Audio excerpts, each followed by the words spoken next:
नमस्कार दोस्तों, एक बार फिर हमारे YouTube चैनल में आप लोगों का हार्दिक स्वागत है। लेटेस्ट अपडेट निकल कर आई कि लाखों केंद्रीय कर्मचारियों पेंशन भोगियों की हो गई है मौज। करोड़ों सरकारी कर्मचारियों के लिए बड़ी अपडेट, 186% नहीं, सैलरी में इतनी होगी बढ़ोतरी। तो दोस्तों हम आपको सब डिटेल में बताएंगे कि 8वें वेतन आयोग से केंद्रीय कर्मचारियों की सैलरी में कितनी बढ़ोतरी होगी और केंद्रीय कर्मचारियों को फिटमेंट फैक्टर का तोहफा कब मिलेगा और फिटमेंट फैक्टर में कितनी बढ़ोतरी होगी। अगर आप हमारे चैनल पर फर्स्ट टाइम विजिट कर रहे हैं तो चैनल को लाइक कर दीजिए, सब्सक्राइब कर दीजिए, साथ ही साथ बेल आइकन को भी बजा दीजिए ताकि गवर्नमेंट या पेंशन से संबंधित जितनी भी न्यूज़ आती हैं उनकी नोटिफिकेशन आप लोगों के पास तुरंत पहुँच के। तो करते वीडियो को स्टार्ट बिना किसी देरी के।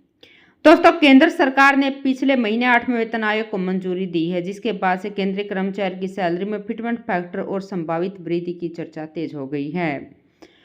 दोस्तों न्यूनतम वेतन में 108 से 186% की बढ़ोतरी होगी। वही पूर्व वित्त सचिव सुभाष चंद्र गर्ग ने एक इंटरव्यू में दावा किया कि यह बढ़ोतरी 20 से अधिकतम 30% तक सीमित रहेगी, जिसके चलते देश के 1 करोड़ से अधिक कर्मचारी और पेंशन भोगी उलझन में पड़ गए हैं कि आखिर सैलरी में कुल कितना इजाफा होगा। मौजूदा समय में केंद्रीय कर्मचारी 7वें वेतन आयोग के तहत 2016 से वेतन प्राप्त कर रहे हैं। हर वेतन आयोग में महंगाई के आधार पर सैलरी और पेंशन में संशोधन किया जाता है। इस कारण कर्मचारी 8वें वेतन आयोग से सैलरी में महत्वपूर्ण बढ़ोतरी की उम्मीद कर रहे हैं, जो उनके जीवन स्तर को बेहतर बनाने में मदद करेगा।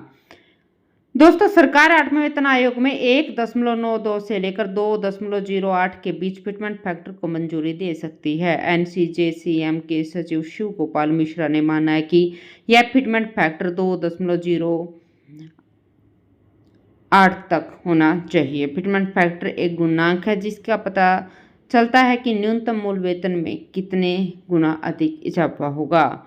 दोस्तों अगर हम जनवरी 2026 में 8वें वेतन आयोग को लागू मानते हैं तो उस समय महंगाई भत्ता लगभग 60% के आसपास हो जाएगा।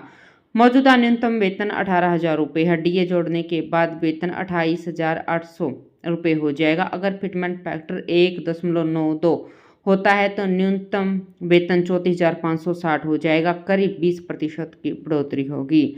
अगर फिटमेंट फैक्टर 2.08% होता है तो न्यूनतम वेतन 37,440 रुपये हो जाएगा, करीब 30% तक की बढ़ोतरी होगी। अगर फिटमेंट फैक्टर 2.86% होता है तो न्यूनतम वेतन 51,480 रुपये, करीब 80% तक की बढ़ोतरी होगी। दोस्तों अगर डीए को अलग करें तो सैलरी में जबरदस्त इजाफा होगा।